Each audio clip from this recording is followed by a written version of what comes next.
தமிழை நேசிக்கும் அனைவருக்கும் வணக்கம். இன்றைக்கி நம்ம என்ன டாபிக் பற்றி பார்க்க போகிறோம் அப்படின்னு பார்த்தீங்கன்னா, ரயில்வேவோட என்டிபிசி தேர்வுக்கான அறிவிப்பு வெளியாக இருக்குங்க.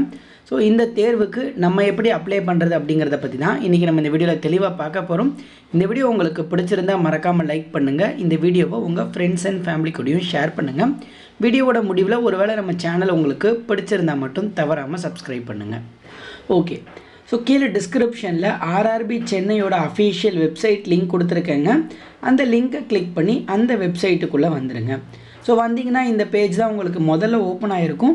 இதில் பார்த்தீங்க அப்படின்னாலே சென் 5/2024 அப்படின்னு சொல்லிட்டு கீழே நான் டெக்னிக்கல் பாப்புலர் கேட்டகரிஸ் கிராஜுவேட் அப்படின்னு கொடுத்துருப்பாங்க. ஸோ இதை வந்து பார்த்துக்கோங்க. இதில் பார்த்தீங்கன்னா இந்த இடத்துல நோட்டிஃபிகேஷன் இங்கிலீஷ்லேயும் ஹிந்திலேயும் இருக்கும். ஒருவேளை உங்களுக்கு நோட்டிஃபிகேஷன் வேணும்னா இந்த இங்கிலீஷில் கிளிக் பண்ணிங்கன்னா உங்களுக்கான நோட்டிஃபிகேஷன் ஓப்பன் ஆகும். இதில் எல்லா டீட்டெயில்ஸுமே கொடுத்துருக்காங்க. இப்போ அப்ளை பண்ணுறதுக்கு என்ன பண்ணணும்னா, இங்கே click here to apply online இருக்கு இல்லையா, இதை கிளிக் பண்ணிங்கன்னா இந்த பேஜில் வந்திருக்கும் ரயில்வேவோட ஒரு புதிய வெப்சைட். இந்த வெப்சைட்டை பொறுத்தளவுக்கு இது இப்போ தான் க்ரியேட் பண்ணியிருக்காங்க. அப்படிங்கிறதுனால இந்த வெப்சைட்டில் நீங்கள் அக்கௌண்ட்டை ஃபஸ்ட்டு க்ரியேட் பண்ணணும். ஒருவேளை இதற்கு முந்தைய தேர்வுகளான ஜேஇ இதுக்கெல்லாம் நீங்கள் அப்ளை பண்ணியிருந்தீங்கன்னா டைரெக்டாக அப்ளை கொடுத்து லாகின் பண்ணிக்கலாம். இல்லை இப்போ தான் ஃபஸ்ட்டு வர்றீங்க அப்படின்னா இந்த க்ரியேட் அண்ட் அக்கௌண்ட்டை கிளிக் பண்ணிக்கோங்க. லாகின் பண்ணவங்க ஆல்ரெடி ஹேவ் அன் அக்கௌண்ட்டை க்ரியேட் பண்ணிக்கோங்க. ஃபஸ்ட்டு எடுத்தோடனே பாருங்கள், கண்ட்ரி ஆஃப் நேஷ்னாலிட்டி கேட்குறாங்க. நேஷ்னாலிட்டியை பொறுத்தளவுக்கு நம்ம இந்தியனாக தான் இருப்போம். ஸோ இந்தியான்னு கொடுத்துக்கோங்க. அடுத்து personal information as per your 10th certificate அப்படின்னு கேட்டிருக்காங்க. உங்கள் 10th மார்க் ஷீட் படி இருக்கணும் அப்படின்னு சொல்கிறாங்க.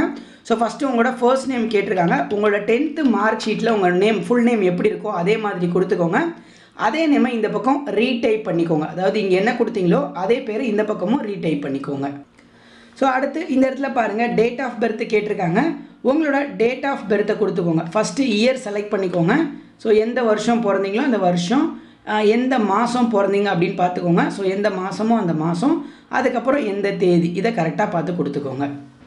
ஸோ அதே இதை இந்த பக்கம் ரீடைப் பண்ணி கன்ஃபார்ம் பண்ணிக்கோங்க. அடுத்து ஜெண்டர் கேட்டிருக்காங்க. ஜெண்டரை பொறுத்தளவுக்கு மேல்னா மேல், ஃபீமேல்னா ஃபீமேல் கொடுத்துட்டு அதை திருப்பி கன்ஃபார்ம் பண்ணுங்கள்.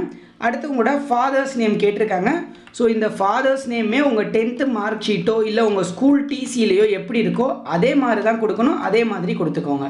ஸோ இதுக்கப்புறம் உங்கள் மதர்ஸ் நேம் கேட்டிருக்காங்க. அடுத்து உங்கள் அம்மாவோட பேர் கொடுக்கணும். அம்மாவோட பேரையும் அதே மாதிரி கொடுத்துக்கோங்க. ஸோ இதுக்கப்புறம் உங்களோட ஆதார் கார்டு நம்பர் கேட்டிருக்காங்க. உங்கள் 12 இலக்க ஆதார் கார்டு நம்பரை என்டர் பண்ணுங்கள். ஆதார் கார்டு நம்பர் யூஸ் பண்ணிவிட்டு வெரிஃபை யூஸிங் ஆதார் அப்படின்னு கிளிக் பண்ணுங்கள். மெட்ரிகுலேஷன், அதாவது நீங்கள் 10th மார்க் ஷீட்டில் இருக்க டீட்டெயில்ஸும் ஆதாரில் இருக்க டீட்டெயில்ஸும் ஒரே மாதிரி தான் இருக்குது அப்படின்னா ஜஸ்ட்டு இதை மட்டும் நீங்கள் கிளிக் பண்ணிங்கன்னா போதும். அது அப்படியே ஆட்டோமேட்டிக்காக ஃபில் ஆகிடும். ஒருவேளை ஆதாரில் வேறு மாதிரி இருந்துச்சுன்னா ஆதாரில் உங்கள் பேர் எப்படி இருக்குது, ஆதாரில் உங்கள் டேட் ஆஃப் பர்த்து, ஆதாரில் உங்கள் ஜெண்டர், ஸோ இது எல்லாத்தையுமே கரெக்டாக நீங்கள் தனித்தனியாக கொடுத்துக்கணும். தனித்தனியாக கொடுத்துட்டு அதுக்கப்புறம் இந்த இடத்துல இருக்க செக் பாக்ஸை கிளிக் பண்ணி வெரிஃபை ஆப்ஷனை கிளிக் பண்ணுங்கள். ப்ராப்பராக இருக்கிறவங்களுக்கு ஜஸ்ட் இதை கிளிக் பண்ணி வெரிஃபை ஆப்ஷனை கிளிக் பண்ணிக்கோங்க. ஸோ இதை கிளிக் பண்ணதுக்கப்புறம் பாருங்கள், யுவர் ஆதார் வெரிஃபைட் சக்ஸஸ்ஃபுல்லின்னு வந்ததுக்கப்புறம் கீழே உங்களோட இமெயில் ஐடி கேட்டிருப்பாங்க. உங்களோட இமெயில் அட்ரஸ்ஸு, அதுக்கப்புறம் உங்களோட மொபைல் நம்பர் ரெண்டையுமே நீங்கள் கொடுத்துக்கோங்க. ஸோ இமெயில் அட்ரஸ் கொடுத்துட்டு ஜென்ரேட் ஓடிபி அப்படின்ற ஆப்ஷனை கிளிக் பண்ணிங்கன்னா உங்களோட மெயில் ஐடிக்கு ஒரு ஓடிபி வந்திருக்கும். அந்த ஓடிபியை நீங்கள் இங்கே என்டர் பண்ணிக்கோங்க. ஸோ அடுத்து உங்களோட மொபைல் நம்பருக்கு ஒரு ஓடிபி வரும்னு சொல்லுவாங்க. ஸோ அதுக்கு ஃபஸ்ட்டு நீங்கள் உங்களோட மொபைல் நம்பர் கொடுத்துக்கணுங்க. கொடுத்துட்டு அதே மாதிரி ஜென்ரேட் மொபைல் ஓடிபி அப்படிங்கிற ஆப்ஷனை கிளிக் பண்ணிங்கன்னா உங்களோட மொபைல் நம்பருக்கு தற்பொறுத்து ஒரு ஓடிபி ஜென்ரேட் ஆகிருக்கும். அதையும் இந்த இடத்துல என்டர் பண்ணிக்கோங்க. ஸோ இதுக்கப்புறம் பாஸ்வேர்டு க்ரியேட் பண்ண சொல்லுவாங்க. உங்களுக்கு பிடிச்ச மாதிரி ஒரு பாஸ்வேர்டை நீங்கள் க்ரியேட் பண்ணி அதே பாஸ்வேர்டை திருப்பி கன்ஃபார்ம் பண்ணிக்கோங்க. ஸோ பாஸ்வேர்டில் வந்து பார்த்திங்க அப்படின்னா ஒரு கேபிட்டல் லெட்டர், ஒரு ஸ்மால் லெட்டர், ஒரு ஸ்பெஷல் கேரக்டர், நம்பர் எல்லாமே இருக்கணும்னு சொல்கிறாங்க. இப்போ எடுத்துக்காட்டாக உங்கள் பேர் வந்து நவீன் வச்சுக்கலாம்.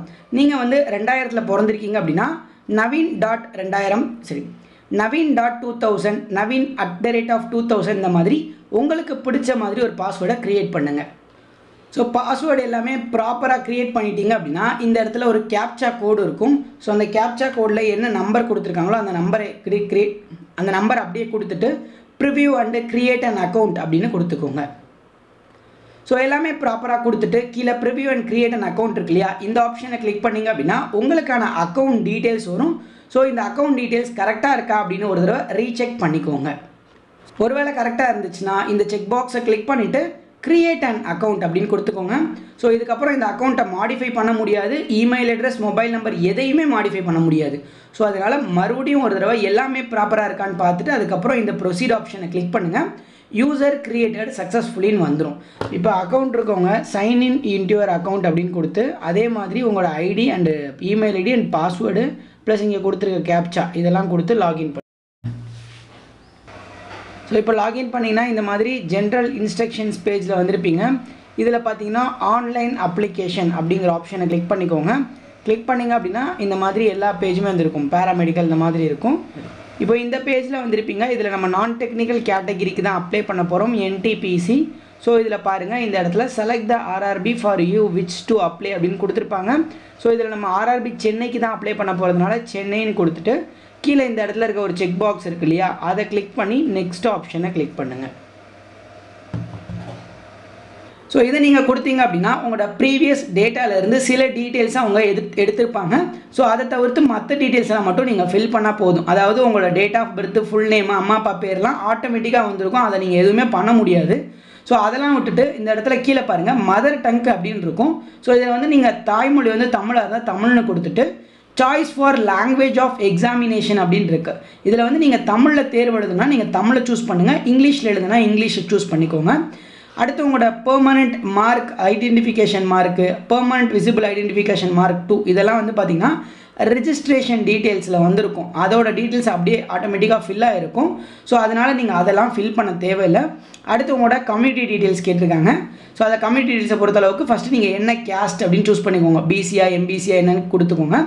அடுத்து நீங்கள் வந்து நான் க்ரீமி லேயருக்கு கீழே வருவீங்களா இல்லையா, அதாவது ஓபிசி என்சிஎல் கேட்டகிரியா இல்லையான்னு கேட்டிருக்காங்க.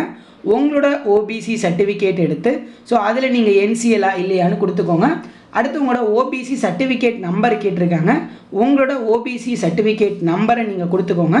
அடுத்து அதுக்கப்புறமா இந்த இடத்துல இஷ்யூவிங் அத்தாரிட்டி அப்படின்னு கொடுத்துருக்காங்க. ஸோ யார் இஷ்யூ பண்ணாங்களோ அவங்களோட பேரை கொடுத்துக்கோங்க. தாசில்தாரா, ரெவன்யூ தாசில்தாரா, யார் கொடுத்தாங்க அப்படின்னு இருக்கும். ஸோ அதை வந்து நீங்கள் கொடுத்துக்கோங்க. இப்போ ஜோனல் டெபுட்டி தாசில்தார்லாம் கொடுத்துருப்பாரு. ஸோ அந்த மாதிரி கொடுத்துருந்தா நீங்கள் தாசில்தார்னே கொடுத்துக்கலாம். டெபுட்டி தாசில்தாராக இருந்தாலும் யாராக இருந்தாலும் தாசில்தார் தான், சரிங்களா? அதனால் ஸோ தாசில்தார்னே கொடுத்துக்கலாம். அடுத்து இந்த இடத்துல பாருங்கள் கீழே நீங்கள் என்ன கம்யூனிட்டி அப்படின்னு கேட்கும்போது நீங்கள் எஸ்சிஎஸ்டி சூஸ் பண்ணிங்கன்னா மட்டும் எஸ்சிஎஸ்டி கொடுத்துக்கோங்க. ஓபிசி சூஸ் பண்ணிங்கன்னா மட்டும் ஓபிசி சர்டிஃபிகேட் நம்பர் கொடுக்கணும். நீங்கள் ஒருவேளை எஸ்சிஎஸ்டியோ இல்லை யூஆர் கேண்டிடேட்டோ கொடுத்துருந்தீங்க அப்படின்னா வேறு எதுவுமே கொடுக்க தேவையில்லை. ஜஸ்ட்டு உங்களோட கம்யூனிட்டி சர்டிஃபிகேட் இருக்கும் இல்லையா, தமிழ்நாடு கவர்மெண்ட்டால் இஷ்யூ பண்ண கம்யூனிட்டி சர்டிஃபிகேட்டு, ஸோ அதோட டீட்டெயில்ஸை மட்டுமே கொடுத்துக்கலாம். ஓபிசினா மட்டும் நீங்கள் ஓபிசி சர்டிஃபிகேட் டீட்டெயில்ஸை தான் கொடுக்கணும். அடுத்து எந்த ஸ்டேட்டில் வாங்கினீங்கன்னு கேட்டிருப்பாங்க. ஸ்டேட் அண்ட் யூடி, அதாவது எந்த ஸ்டேட்டு எந்த இதுன்னு கொடுத்துக்கோங்க. அடுத்து டேட் ஆஃப் இஷ்யூ எப்போ கொடுத்தாங்க அப்படின்னு கேட்டிருக்காங்க. ஸோ எந்த டேட்டில் வாங்கினீங்களோ அந்த டேட்டை செலக்ட் பண்ணிக்கோங்க.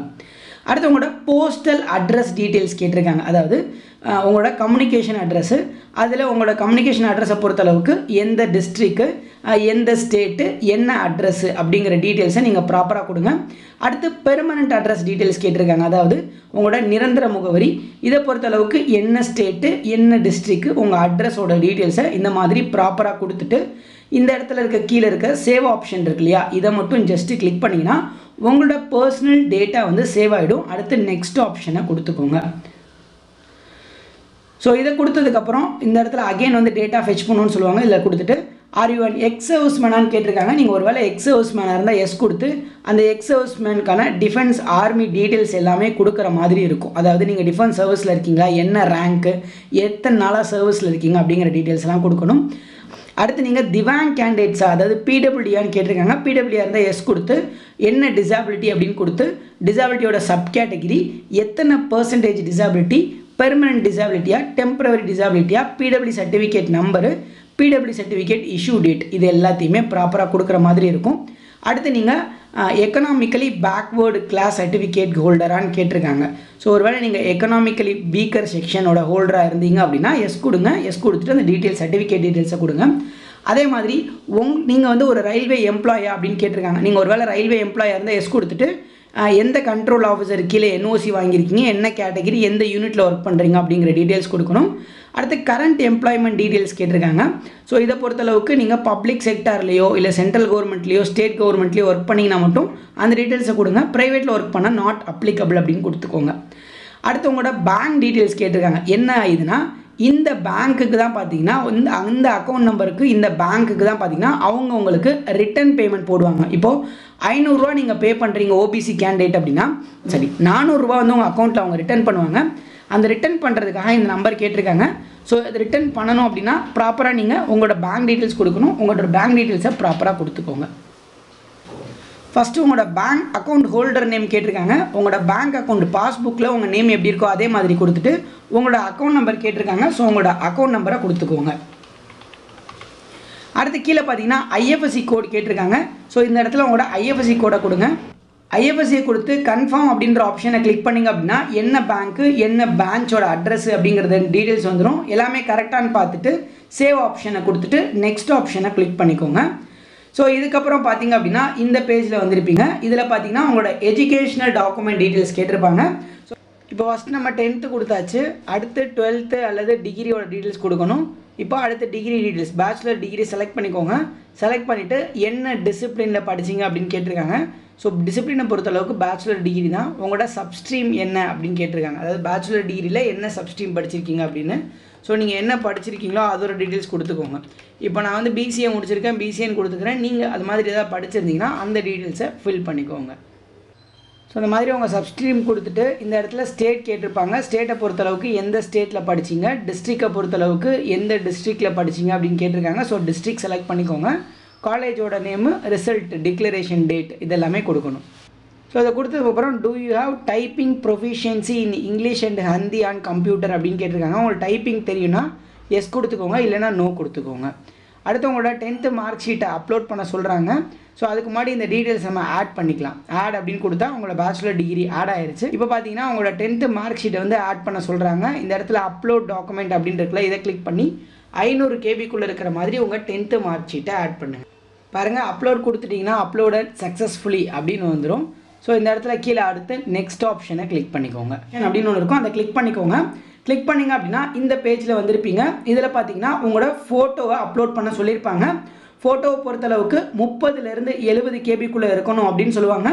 ஃபோட்டோவில் வந்து பார்த்தீங்கன்னா உங்களோட ஃபோட்டோ வந்து ஒயிட் பேக்ரவுண்டில், அதாவது பின்னாடி ஒயிட் பேக்ரவுண்டு தான் இருக்கணும் அப்படின்னு சொல்லுவாங்க. ஸோ அதனால் ஒயிட் பேக்ரவுண்ட் இருக்க மாதிரி ஃபோட்டோவை தான் நீங்கள் அப்லோட் பண்ணணும். ஃபோட்டோ வந்து ஜேபிஜி அல்லது ஜேபக் ஃபார்மேட்டில் தான் இருக்கணும்னு சொல்லுவாங்க. கீழே டிஸ்கிரிப்ஷனில் ஒரு வீடியோ லிங்க் கொடுத்துருக்கேன். எப்படி வந்து ஃபோட்டோவோட பேக்ரவுண்ட் கன்வெர்ட் பண்ணுறது, எப்படி வந்து ஃபோட்டோவை ப்ராப்பராக சைஸ் கன்வெர்ட் பண்ணுறதுங்கிறதுலாம் அதில் கொடுத்துருக்கேன். ஸோ அதில் போயிட்டு உங்களோட ஃபோட்டோவை நீங்கள் க்ரியேட் பண்ணிவிட்டு வந்து அதுக்கப்புறம் இதில் அப்லோட் பண்ணுங்கள். இந்த ப்ரௌஸ் ஆப்ஷனை கிளிக் பண்ணி உங்களோட ஃபோட்டோவை நீங்கள் அப்லோட் பண்ணலாம். ஃபோட்டோவை அப்லோட் பண்ணிட்டீங்க அப்படின்னா இந்த மாதிரி தான் உங்கள் ஃபோட்டோ வந்து லோட் ஆகிருக்கும். ஸோ அதுக்கப்புறம் கீழே ஸ்க்ரால் பண்ணிங்க அப்படின்னா சிக்னேச்சரை அப்லோட் பண்ண சொல்லுவாங்க. சிக்னேச்சரை பொறுத்தளவுக்கும் அதே மாதிரி தாங்க. சிக்னேச்சர் பார்த்தீங்கன்னா மொத்தம் 30லேருந்து 70 கேபிக்குள்ளே இருக்கணும் அப்படின்னு சொல்லுவாங்க, ஜேபிஜி இல்லை ஜேபக் ஃபார்மேட்டில். ஸோ ஒரு ஒயிட் பேப்பரில் உங்களோட சிக்னேச்சரை போட்டு அதை அப்படியே டேரெக்டாக நீங்கள் அப்லோட் பண்ணுங்கள். ஸோ இந்த சிக்னேச்சரை நீங்கள் அப்லோட் பண்ணதுக்கப்புறம் இதே மாதிரி சேவ் கொடுத்துட்டு அதே மாதிரி நெக்ஸ்ட் ஆப்ஷனை கிளிக் பண்ணிங்க. ஸோ இப்போ ப்ரிஃபரன்ஸ் அண்ட் ப்ரிவ்யூ பேஜ்குள்ளே வந்திருப்போம். ஸோ இதில் பார்த்தீங்கன்னா ஆர்டர் ஆஃப் ப்ரிஃபரன்ஸ் கேட்டிருப்பாங்க. உங்களுக்கு என்ன ஜாப் வந்து ப்ரிஃபரன்ஸில் வேணும் அப்படின்னு சொல்லிட்டு. சென்னையை பொறுத்தளவுக்கு இருக்கிறதுலே அதிகமான போஸ்டிங்ஸ் வந்து இந்த கமர்ஷியல் கிளர்க் அண்ட் டிக்கெட் சூப்பர்வைசருக்கு தான் இருக்குது. ரெண்டாவது அதிகமான போஸ்டிங் வந்து இந்த சீனியர் கிளர்க்கம் டைப்பிஸ்ட்டுக்கு இருக்குது. ஸோ அடுத்து 3வது ஹையஸ்ட் போஸ்டிங் வந்து இந்த குட்ஸ் ட்ரெயின் மேனேஜருக்கும், 4வது ஸ்டேஷன் மாஸ்டருக்கும், 5வது டைப்பிஸ்ட்டுக்கும் இருக்குது. ஸோ உங்களுக்கு என்ன மாதிரி ப்ரிஃபரன்ஸ் வேணுமோ, நீங்கள் எந்த போஸ்டிங்கை ப்ரிஃபர் பண்ணுறீங்களோ அந்த போஸ்டிங்கை ப்ரிஃபர் பண்ணிவிட்டு இந்த இடத்துல இருக்க செக் பாக்ஸை கிளிக் பண்ணிக்கோங்க. கிளிக் பண்ணிவிட்டு இந்த இடத்துல பாருங்கள், இந்த இடத்துல இன்னொரு செக் பாக்ஸ் இருக்கு இல்லையா, I hereby declare that I கவுன் எலிஜிபிலிட்டி க்ரைட்டீரியான்னு. ஸோ இதையும் கொடுத்துட்டு ஸோ பாருங்கள் இந்த 3 செக் பாக்ஸையும் கிளிக் பண்ணியாச்சு. மேலே எல்லாத்தையும் கரெக்டாக கொடுத்தாச்சு. இப்போ ப்ரிவ்யூ அப்ளிகேஷன் நம்ம கிளிக் பண்ணோன்னா அப்ளிகேஷன் பேஜோட ப்ரிவ்யூ நமக்கு வந்திருக்கும். இதில் நீங்கள் கேட்ட எல்லா டீட்டெயில்ஸும் இருக்கும். எல்லாமே கரெக்டாக இருக்கான்னு செக் பண்ணுங்கள். எல்லாமே கரெக்டாக இருக்குது, ப்ரிவ்யூ ஓகேனா இந்த இடத்துல பாருங்கள் ஒரு செக் பாக்ஸ் இருக்குல்ல, அதை கொடுத்துட்டு சப்மிட் அப்படிங்கிற ஆப்ஷனை கிளிக் பண்ணுங்கள். இதுக்கப்புறம் அப்ளிகேஷனை கரெக்ஷன் பண்ண முடியாதுன்னு சொல்லுவாங்க, சப்மிட் கொடுத்துக்கோங்க. ஸோ இப்போது பேமெண்ட் பேஜ்குள்ளே வந்திருப்போம். பேமெண்ட் பேஜை பொறுத்தளவுக்கு இந்த இடத்துல பே வித் ரேசர் பே அப்படின்னு இருக்கு இல்லையா, ஸோ ஜஸ்ட் இந்த ஆப்ஷனை கிளிக் பண்ணி நம்ம பேமெண்ட் பண்ணிக்கலாம். பேமெண்ட்டுக்குள்ளே போனதுக்கப்புறம் 500 ரூபா உங்களுக்கான பேமெண்ட்டாக கொடுப்பாங்க. அந்த பேமெண்ட்டை நீங்கள் கம்ப்ளீட் பண்ணுற மாதிரி இருக்கும். ஸோ எந்த பேமெண்ட் வேணுமோ அந்த பேமெண்ட் ஆப்ஷன் கிளிக் பண்ணி பேமெண்ட்டை நீங்கள் கம்ப்ளீட் பண்ணுங்கள். ஸோ பேமெண்ட் ப்ராப்பராக கம்ப்ளீட் ஆகிடுச்சுன்னா பேமெண்ட் ரிசிப்ட் டீட்டெயில்ஸ் வந்திருக்கும், பேமெண்ட் சக்ஸஸ்ஃபுல்னு வந்திருக்கும். ஸோ இந்த ரிசிப்ட் டீட்டெயில்ஸை வேணும்னா நீங்கள் அப்படியே டேரெக்டாக பிரிண்ட் அப்படின்னு ஆப்ஷனை கொடுத்து சேவ் பண்ணி வச்சுக்கலாம் உங்களோட ஃபியூச்சர் ரெஃபரன்ஸ்க்காக. இப்போ பின்னாடி போகணும் அப்படின்னு நினச்சிங்கன்னா இந்த பேக் ஆப்ஷனை கிளிக் பண்ணிக்கோங்க. பேக் ஆப்ஷனை கிளிக் பண்ணிங்கன்னா உங்களோட அப்ளிகேஷன் ஹிஸ்ட்ரி இருக்கும், அதாவது அப்படிங்கிற டீட்டெயில்ஸும் உங்கள் அப்ளிகேஷன்லாம் வியூ பண்ணலாம். அதே மாதிரி இந்த இடத்துல பாருங்கள் வியூ அப்ளிகேஷன் இருக்குல்ல, ஜஸ்ட் இந்த ஆப்ஷனை கிளிக் பண்ணிட்டீங்கன்னா உங்களோட அப்ளிகேஷன் பேஜ் வந்து வியூ ஆகிருக்கும். ஸோ இது எல்லாத்தையும் ஒரு தடவை ப்ராப்பராக செக் பண்ணிக்கோங்க நீங்கள் கொடுத்த டீட்டெயில்ஸ் எல்லாம் கரெக்டானு. ஸோ இதுக்கப்புறம் இந்த பிரிண்ட் அப்ளிகேஷனை கொடுத்து உங்கள் அப்ளிகேஷனையும் பிரிண்ட்டும் எடுத்து பத்திரமா வச்சுக்கோங்க. ஸோ இந்த மாதிரி தான் இந்த ரயில்வே RRB NTPCக்கு நீங்கள் அப்ளை பண்ணணும். இதை அப்ளை பண்ணும்போது ஏதாவது டவுட்ஸ் இருந்துச்சுனாலும் கமெண்ட்லேயும் கேளுங்க.